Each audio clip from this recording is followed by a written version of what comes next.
तुला काय वाटलं तू नाही बोलली तर मला कोण भेटणार नाही? अगं बाई एडिटर आहे, व्हिडिओ बनवायच्या आधी मटेरियल तयार असतं.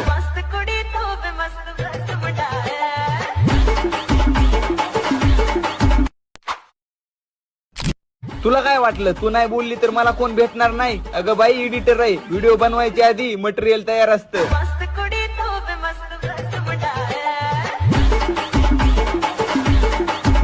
आत्ता जो तुम्ही प्रिव्ह्यूमध्ये व्हिडिओ बघितला तो एडिट करणं अगदी सोपं आहे. सर्व प्रोसेस या व्हिडिओमध्ये मी तुम्हाला सांगितलेली आहे. सोबतच मित्रांनो, आजचा व्हिडिओ बनवण्यासाठी आपण जे पण काही मटेरियल यूज केलेलं आहे ते सर्व मटेरियल तुम्हाला खाली या व्हिडिओच्या डिस्क्रिप्शनमध्ये मी प्रोव्हाइड करून देईल. तिथून तुम्ही ते इझिली डाउनलोड करू शकता. जर कोणी आपल्या चॅनलवर नवीन आले असाल तर चॅनलला सबस्क्राईब करून बेल नोटिफिकेशन ऑलवरती सेट करून टाका. हा जो व्हिडिओ आहे तो आपण अलाइट मोशनवरती क्रिएट केलेला आहे. सिम्पली हा स्टेटस क्रिएट करण्यासाठी अलाइट मोशनला ओपन करायचा आहे.